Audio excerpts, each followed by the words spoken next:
Breaking news. Breaking news. Breaking news. Côte d'Ivoire, édition spéciale. Monsieur le Premier ministre, je suis moi aussi heureux de vous retrouver tous après une interruption de quelques semaines.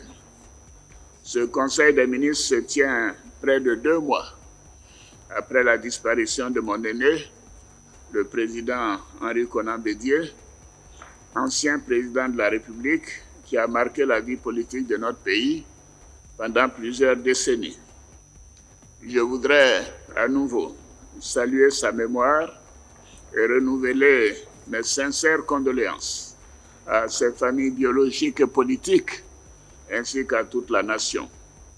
Je vous demande de vous lever afin d'observer 1 minute de silence en sa mémoire. Monsieur le vice-président de la République, Monsieur le Premier ministre, chef du gouvernement, Mesdames et Messieurs les membres du gouvernement, en effet, le samedi 2 septembre 2023, les élections régionales et municipales se sont déroulées dans la quiétude, la transparence et le respect du jeu démocratique. Les élections sénatoriales qui ont suivi, le samedi 16 septembre, se sont également bien déroulées. Je n'ai été très satisfait quant au déroulement.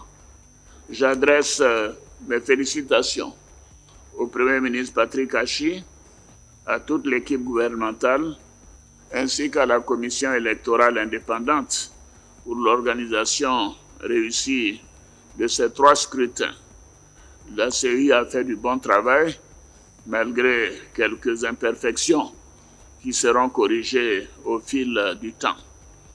Je félicite le Premier ministre, président du Conseil de l'AME et tous les membres du gouvernement. Je ne pourrais pas citer tous ceux qui viennent de se faire élire, pour certains, ou élire pour la première fois pour d'autres.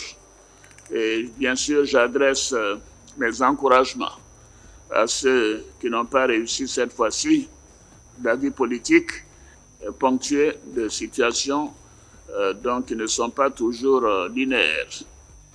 Monsieur le vice-président, Monsieur le Premier ministre, Mesdames et Messieurs les ministres d'État, Mesdames et Messieurs les ministres, je dois dire que je suis satisfait, même très satisfait, des bons résultats de ces élections qui traduisent bien l'adhésion de nos concitoyens aux actions menées par le gouvernement. Je considère que nous devons poursuivre cette voie et je suis très heureux de ces résultats. Monsieur le Premier ministre, vous avez souligné la détermination et l'engagement du gouvernement à accélérer la mise en œuvre de la feuille de route du gouvernement pour l'année 2023. Je prends bonne note de toutes les actions qui feront partie de vos priorités au cours des prochains mois. Je salue la contribution de chacune et de chacun de vous dans notre quête commune de paix et surtout de bâtir une Côte d'Ivoire en paix et en sécurité avec un environnement démocratique bien ancré. Je compte sur vous pour que cette rentrée soit placée sous le sceau de l'accélération des réformes. Je vous demande de vous y consacrer avec davantage d'ardeur et d'efficacité.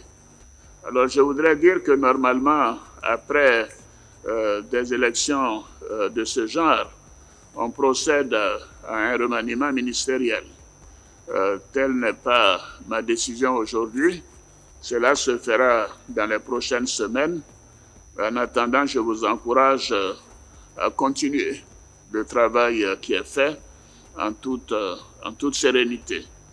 Je voudrais dire que, bien sûr, les élections locales ne sont pas un critère de rester au gouvernement ou pas. C'est en général les élections parlementaires, les élections législatives et les élections sénatoriales. Je note que la Côte d'Ivoire a fait des progrès importants dans plusieurs régions et dans plusieurs communes. Je ne peux que vous féliciter et vous dire toute ma satisfaction. Je procéderai la semaine prochaine à des nominations de présidents d'institutions.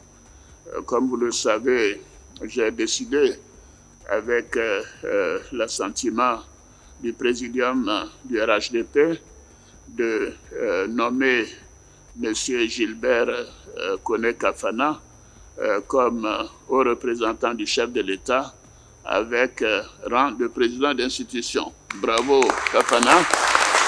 Je procéderai également la semaine prochaine à la nomination du président de la haute autorité pour la bonne gouvernance, dont le mandat est venu à expiration, mais également la nomination du grand chancelier de l'Ordre national, ainsi que la nomination du président de la Cour de cassation. Donc j'ai une série de nominations de présidents d'institutions. Bien entendu, nous procéderons aussi au renouvellement du mandat de l'inspection générale.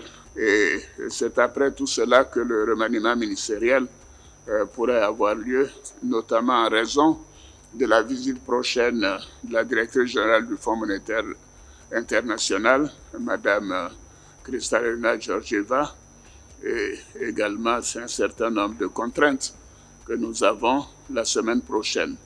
Tout cela sera couronné par la rentrée du Sénat, qui aura donc besoin de l'élection d'un nouveau président également au niveau du Sénat pour le 12 octobre.